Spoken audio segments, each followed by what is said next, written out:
Hello everyone. Let us start. To our next session. Next class. Our today's topic of the UPSC on Smith answer writing. Explain the question number one. Explain the role of labor strike and trade union activism in expanding the social base of India's nationalist movement.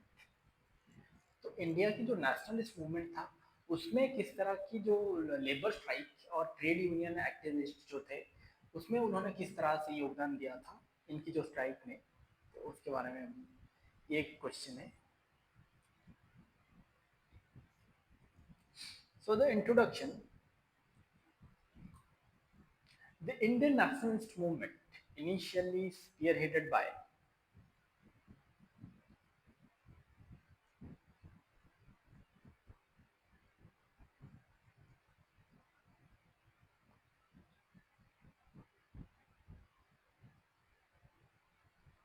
So the introduction is the Indian nationalist movement initially spearheaded by the educated elite and middle class and its social base, gradually broadened its social base.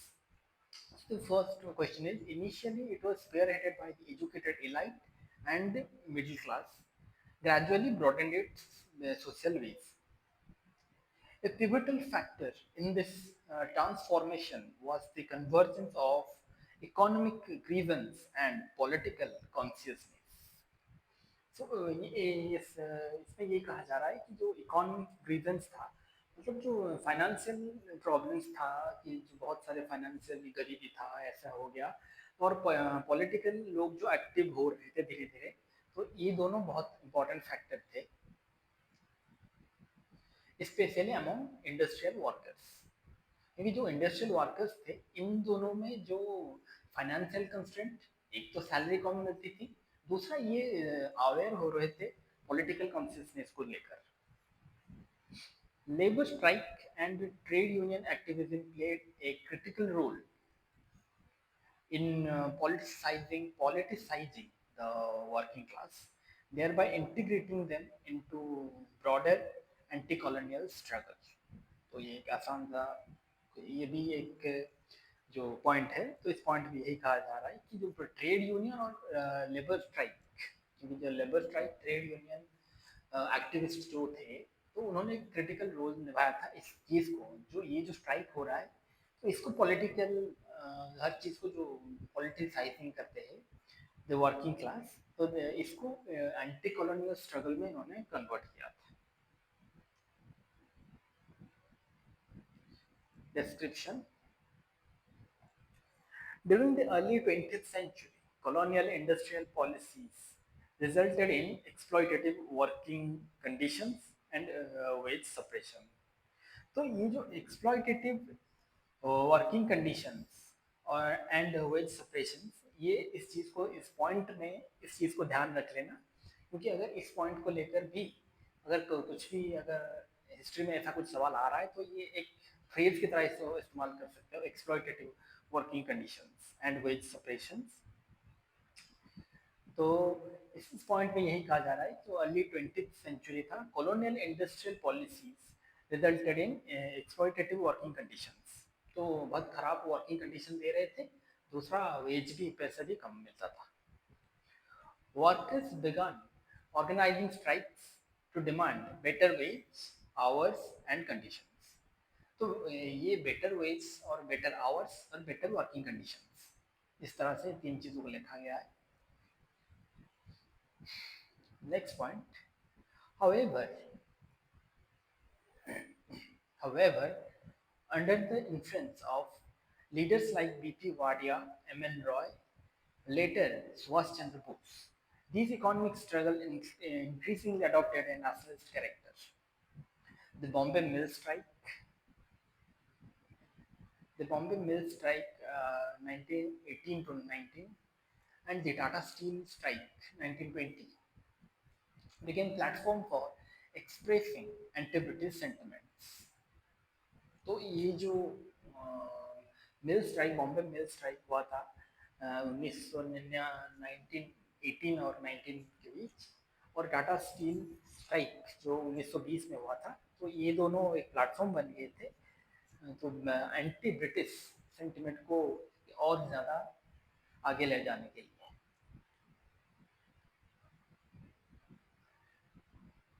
Trade unions, next point.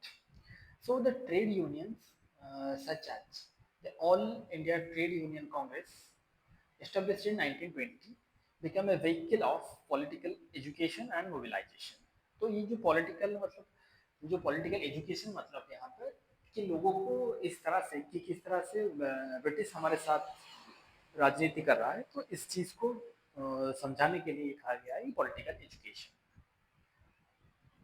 Then they built cross-class alliance with nationalist leaders and attracted the international attention. So they built a cross-class alliance with nationalist leaders. Cross class alliance मतलब एक class जो middle class थे, जो upper class थे, upper middle class, lower middle class, इस तरह से जो क्लास का जो गैप था, इन दोनों को क्रॉस क्लास सभी लोगों को मिलाकर एक अलायंस बनाया जा रहा था। तो इस तरह से नेशनलिस्ट लीडर्स भी इसमें शामिल थे। तो तो इससे क्या होता था कि इंटरनेशनल अटेंशन ज़्यादा मिल पाता था। तो linking the Indian struggle to global anti imperialist current, क्योंकि एक तो इंटरनेशनल करंट था ही है, इस तरह की इंटरनेशनल करंट जो भी था वो एक एंटी इंपेरियल करंट चल रहा था। तो इसको उसके साथ स्ट्रीमलाइन करने के लिए वो इंडियन लीडर्स भी कोशिश कर रहे थे। Next point, the prominent nationalists like the Nehru, Gandhi began engaging with the labor movement, thereby mainstreaming worker issue into the freedom struggle. तो फ्रीडम स्ट्रगल के वर्कर इशू और फ्रीडम स्ट्रगल ये बहुत, ये दोनों ही एक तो जो कोरिलेटेड टॉपिक है, इसको आप कहीं पर भी इस्तेमाल कर सकते हो writing the answers. These platforms also nurtured future leaders and enhanced grassroots political awareness. जो grassroots political awareness था, इसको इस प्लेटफॉर्म ने बढ़ावा दिया था। Then conclusion, labor strike and trade union activism significantly widened the nationalist movement, appealed by incorporating the industrial working class. तो जो इंडस्ट्रियल वर्किंग क्लास थे, तो इन लोगों ने जो अपील किया था, इससे हमारी जो नेशनलिस्ट मूवमेंट था ये और आगे बढ़ रहा था, इसके सिग्निफिकेंटली वाइडन किया था। और this convergence of economic this convergence of economic and political struggle transformed Indian nationalism into a true mass movement that transcended class barriers and enhanced its revolutionary potential. तो ये जो revolutionary potential, इसका ये एक directly ये एक phrase की तरह यहाँ पर भी एक इस्तेमाल कर सकते हो, जो revolutionary potential of the working class of the और the labour strike, how the, ये एक और सवाल बन जाएगा कि how the Indian labour strike has the revolutionary potential to describe it. तो ये भी एक सवाल बन जाएगा इसमें। ये था क्वेश्चन। देन तो नेक्स्ट आते next question, explain the process involve, ये ज्योग्राफी का सवाल है, जीएस, ये जियोग्राफी का।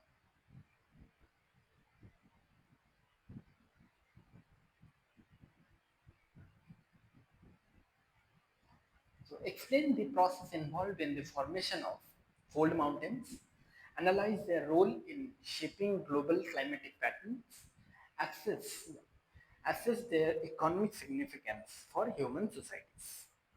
ये question.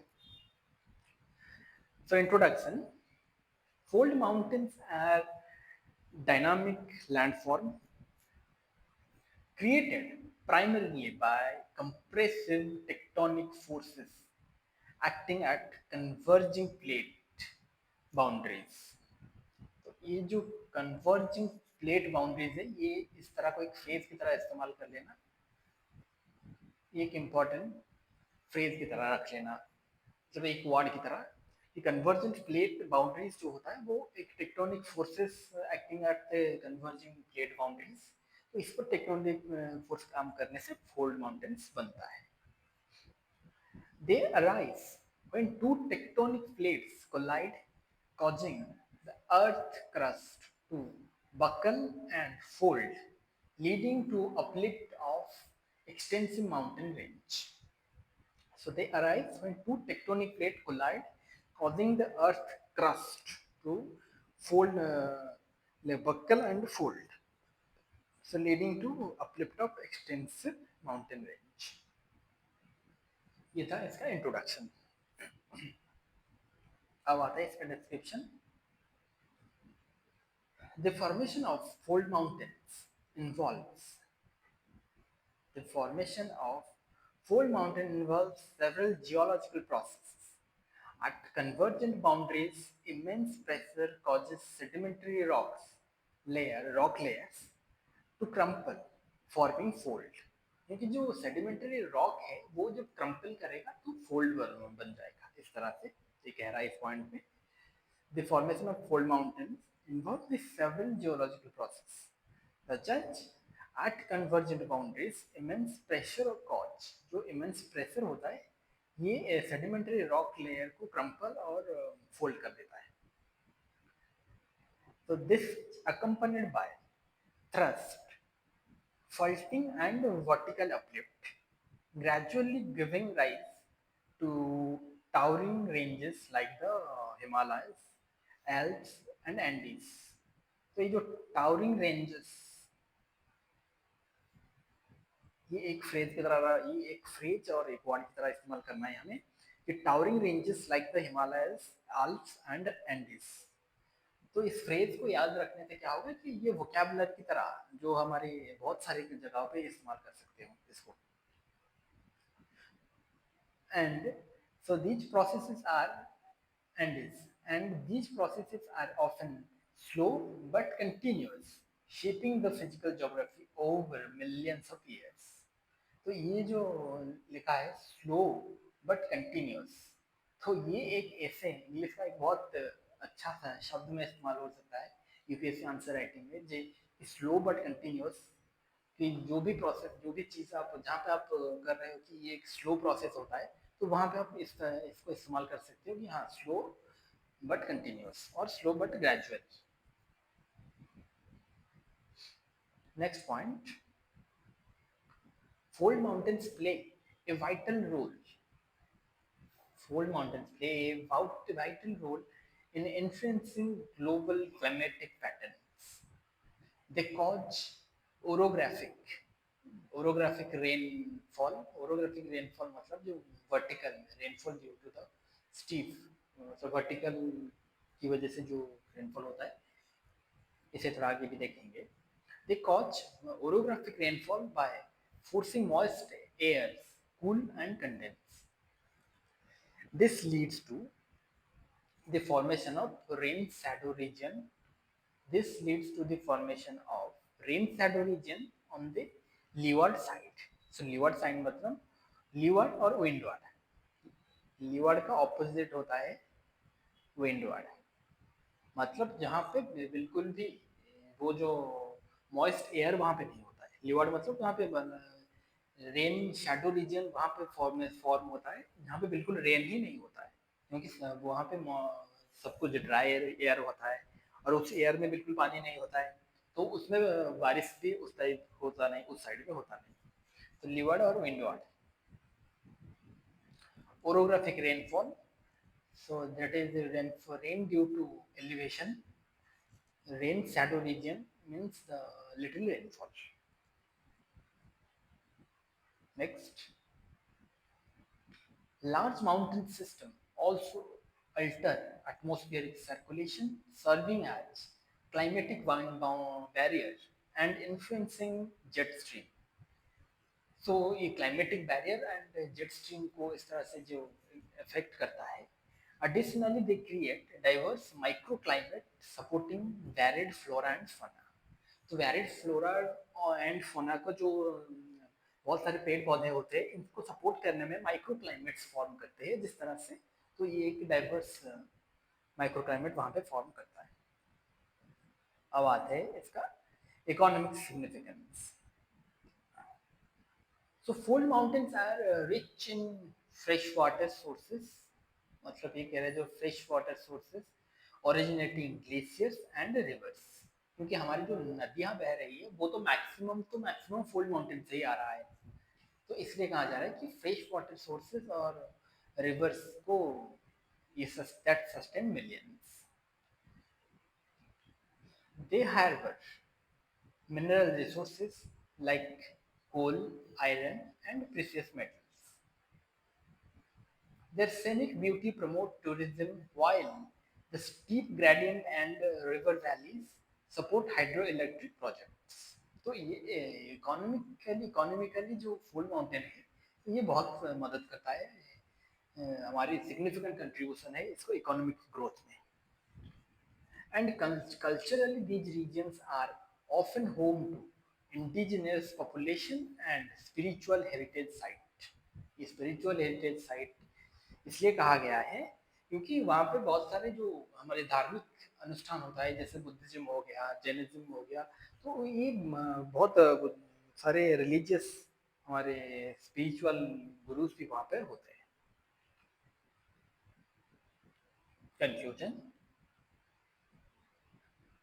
Fold mountains are not just geological wonders, but also vital ecological and economic zones. So and ensure ये जो होता है वो सिर्फ not geological wonders ही नहीं, but also vital ecological and economic zones, ensuring ensuring the sustainable development, conserving biodiversity, and adopting climate adaptation strategies. तो ये एक फ्रेज बन सकता है क्लाइमेट अडॉप्टेशन स्ट्रेटेजी, इसे हम ऐसे में भी इस्तेमाल हो सकता है। Are crucial for securing their future and communities they support, मतलब ये माउंटेन्स की बात कर रहे हैं यहाँ पे, जो क्रूशियल फॉर सिक्योरिंग देयर मतलब माउंटेन,